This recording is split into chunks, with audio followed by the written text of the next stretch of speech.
Hello, welcome to the Right Women Book Festival. I am Sarah Petrosky, author of The Magic of Making Friends.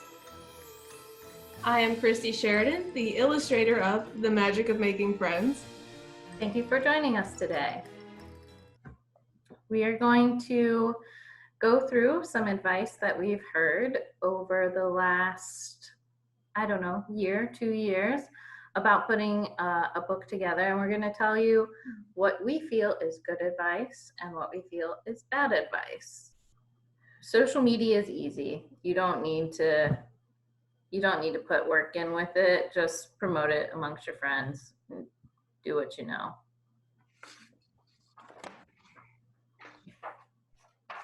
Wait, wrong side. That's the wrong paper. It's this one. That somehow got wet. What? Bad advice. Definitely bad advice. You can reach way more than your friend group. You can have all the metrics built out for you. You can see who you're reaching and when, and you can also boost posts to reach people that you wouldn't ordinarily have the contact with.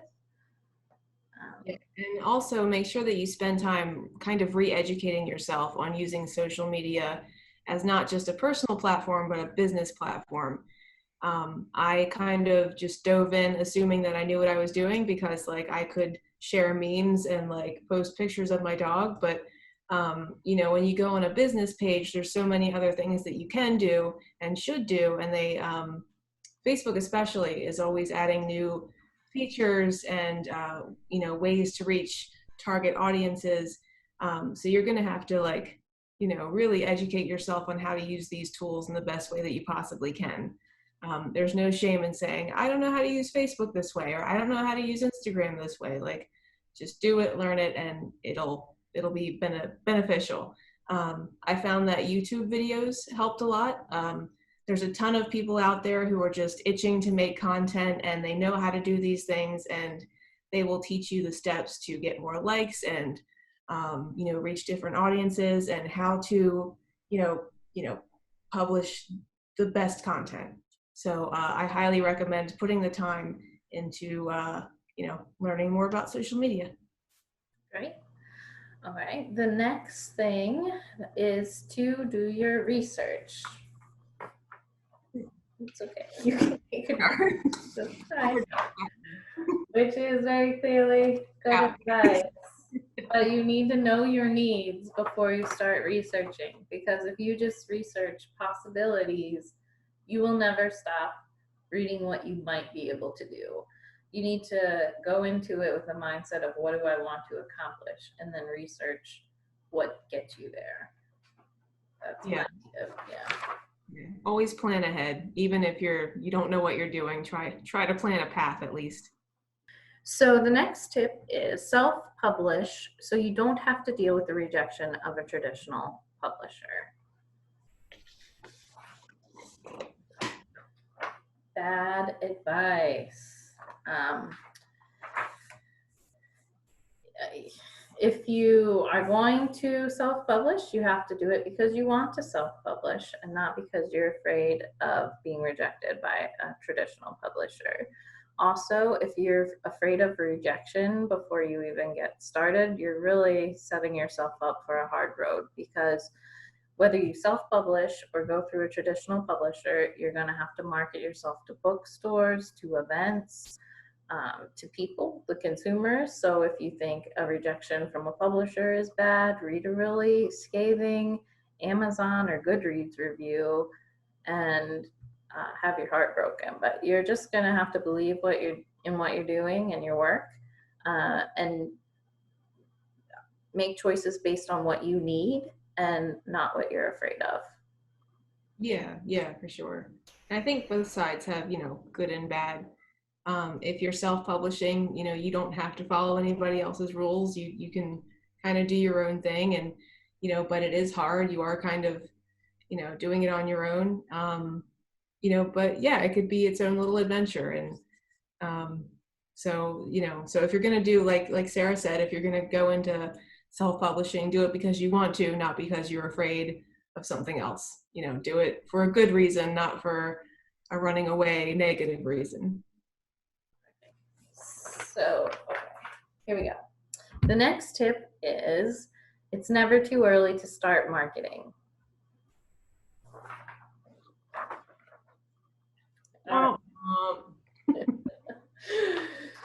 um, so for me, it's about promoting the first book. And if you write a small essay and say, yeah, I'm going to write a book, and a year goes by and you still have a book, or you're plugging, you've built your social media page and you're putting out posts, but you're never backing it up, you begin to lose some credibility, and people are just going to stop paying attention to you. They're not going to put weight on anything that you say. And I think once you lose their focus and confidence, it's gone.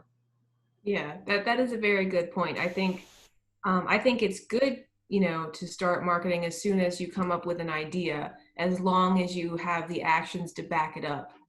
Like Sarah said, if you start saying, "Hey, I'm going to do this thing," and then 6 months later that thing never happens, people you lose accountability and you lose credibility rather.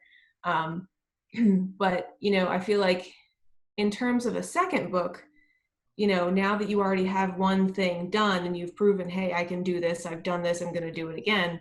You say, hey, I have a second book on the way. As soon as you have like maybe a couple lines or like a few sketches or something, start putting that stuff out there to kind of, get people thinking about it and people excited about it and all that good stuff.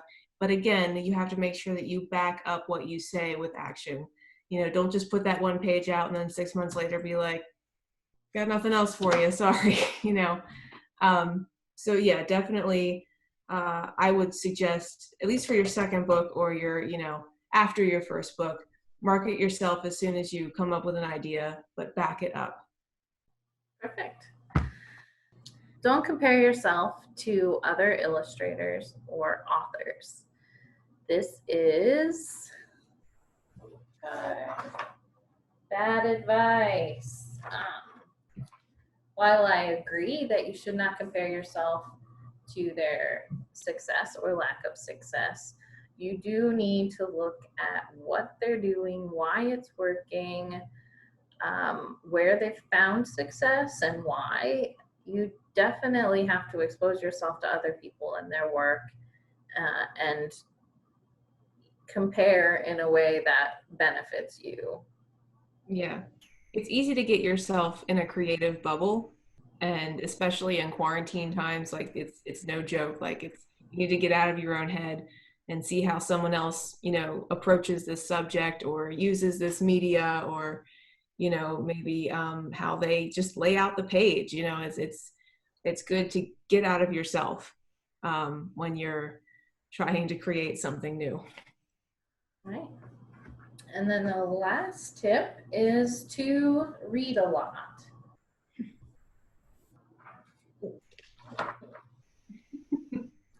And that kind of piggybacks on the comparing yourself to others. I think it is very important to read a lot, and expand your worldview and literary view.